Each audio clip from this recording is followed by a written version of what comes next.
What's up, creatives? It's your girl, I am Kai, the creative. If you're just tuning in, I am an interdisciplinary artist from Washington, D.C., and I build a brand called Black Girl Blunt, just to serve as a platform that encourages the use of my many disciplines in the way that I tell stories and the way that I create. So, welcome to my channel, welcome to my page, welcome to my little creative corner. Today we're going to talk about a few things. If you look at my last videos, I talked about the hybrid artist's dilemma, the multidisciplinary creative, the dilemma that we face in this society, in this economy. And then I also talked about what I am coining as my American factory theory. So check out those other videos to kind of brush up on what I'm talking about here. But today we're going to talk about the trade-off of the lean in. Follow me. Okay, multidisciplinary artists, hybrid creatives, mixed media storytellers, I'm talking to you now. What is the trade-off for the lean in to our many disciplines?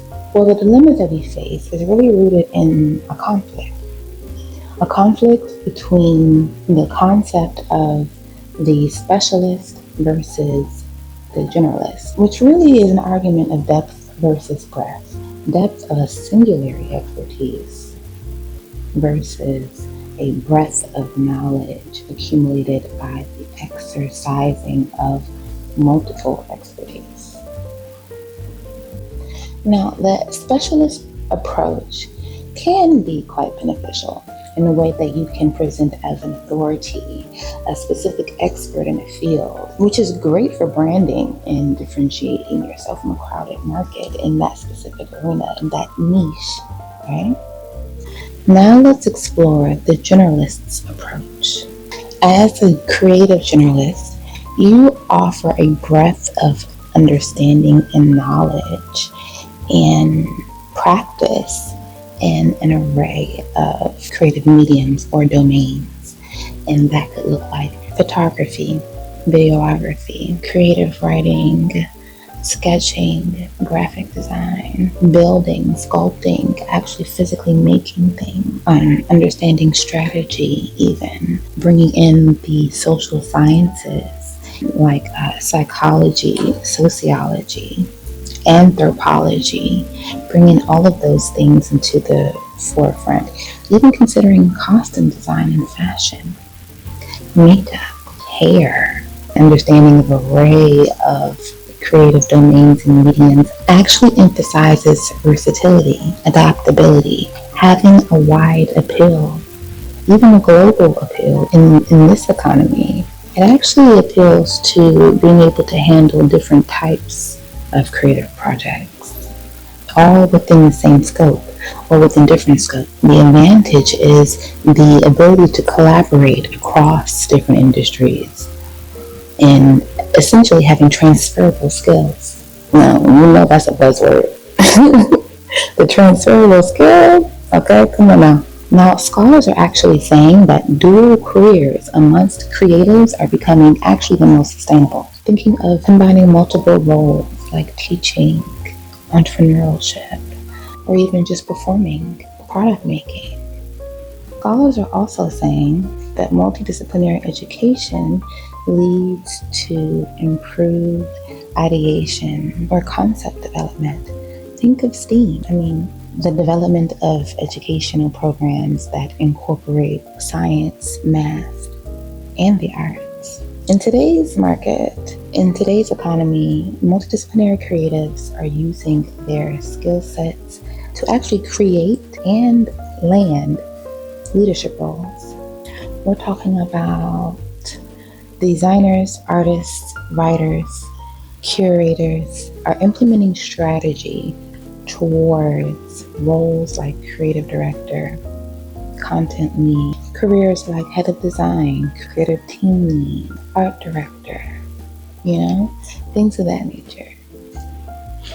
So I talk about how I am an interdisciplinary artist all the time. So what's my approach? Well, it's all about a mindset. I consider about how all of the disciplines actually can be interlaced within each other within one project, how they can work together to tell the story, how we can hit all the senses within the storytelling. So with all the mediums that I choose, I seek to explore different concepts. I seek to question, I seek to challenge, I seek to just have a conversation with, I seek to celebrate, to encourage. In all of those ways, I find that the different mediums, whether it may be music, creative writing, visual art, dance, theater, modeling, photography, video, film, understanding those different mediums have created a holistic perspective in a way that you can consider aesthetic, linking photography, film, and cinematic flow when you link with your understanding of videography, understanding how the sounds resonate and connect with the pathos of a person. When you think about music, think about the story itself and how it's told, the dialogue and how it's expressed, and connect that with creative writing, and scripting, script writing, storyboarding. You can connect with visual arts and graphic design, the curating of a set, building of sets. Artists build that. The costume design, the fashion, connecting that with the culture, connecting that with the period, place, the demographic, the spirit, and considering dance and how dance even informs the way the body moves and flows. And so all of those different disciplines, I find ways to interlace in a way that hits all the senses, hits all the perspectives of the way that we experience the world in ways that we don't even think consciously. But that's the beauty of exploring those different disciplines.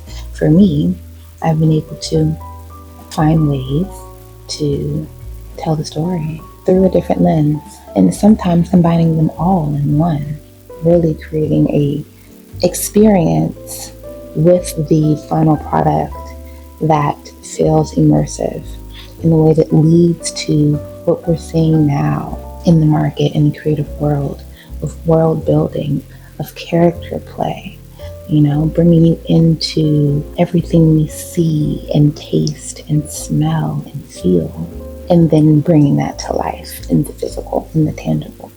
So in case you're like me, a hybrid creative, multidisciplinary artist, and you're trying to figure out how to connect your music or your photography or your videography to your knowledge in marketing, your degree in sociology, your degree in anthropology, English, communications, whatever, and you're trying to figure out where to find your North Star, you're in luck. I actually figured something out. I figured out a way to do just that by tapping into our own core values. I formulated this system and I'm calling it the Creative Brand Identity Map. So see you in the next episode. And we're going to get into that. So I'll see you there. Don't be square. All right, see you then.